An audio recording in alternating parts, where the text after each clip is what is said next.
if you're listening to some of these numbers, 10%, 20%, 25%, and you're trying to get your head round exactly what's happened, well, hopefully this might help. So yesterday was Liberation Day. Donald Trump announced a raft of measures on the US's trading partners. These blue bars show where we were before, what the state of tariffs were for US's trading partners.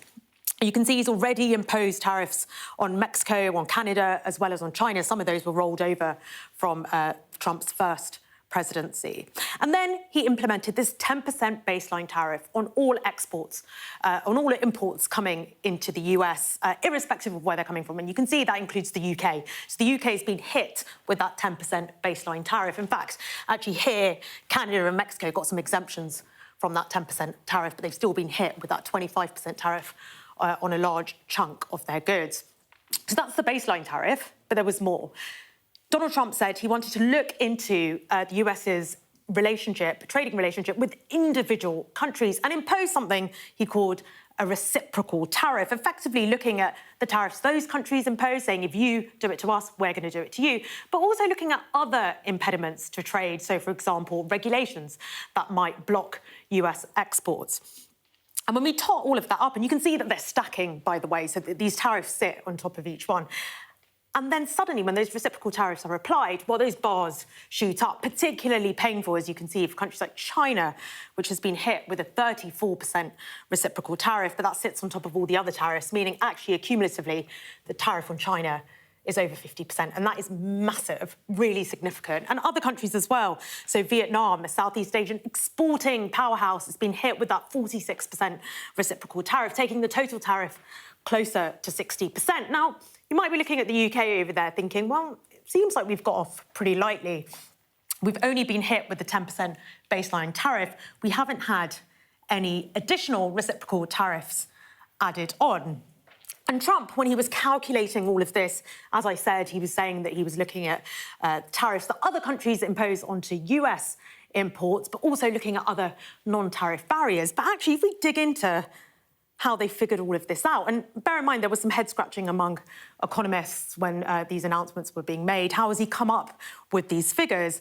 And it looks like he's less interested in the tariffs that those countries impose and more interested in just the cold numbers of the deficit. So look at this. China, the US has a big deficit with China. It means China is sending more stuff to the US than it receives from the US, and EU as well. It's got considerable deficit with the EU. And it looks like what he's done is, well, he's taken those countries' trade surpluses with the US. He's divided it by their total exports to the US, divided that number by 2, and come up with the reciprocal tariff. And let's see that in action. So this is the China example.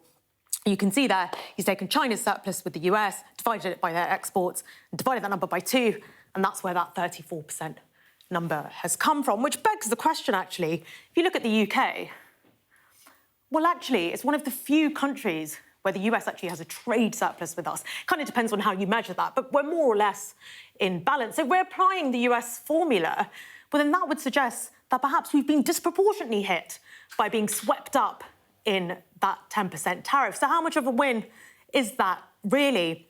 And what this is really showing us is that the Trump administration is going after countries that have big deficits, where the US has big trade deficits with them. So the big importers, the major products that US consumers like to purchase. And that undoubtedly will have an impact on inflation in the US. It's going to hurt economic growth.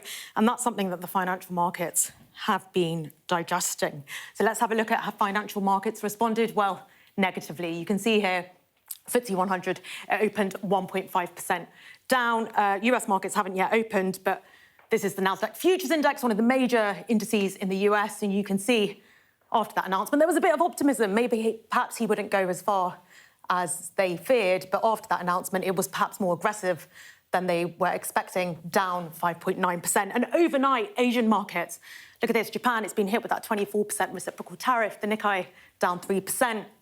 China hit with a 34% reciprocal tariff. You can see indices in Hong Kong and China down 1.6% and 0.5% respectively. And I think over the past month or so, what we've seen is a lot of tumult in the financial markets as investors readjust, recalibrate their expectations of how far they think Donald Trump will go. And now we wait for the reciprocal tariffs to see how countries respond.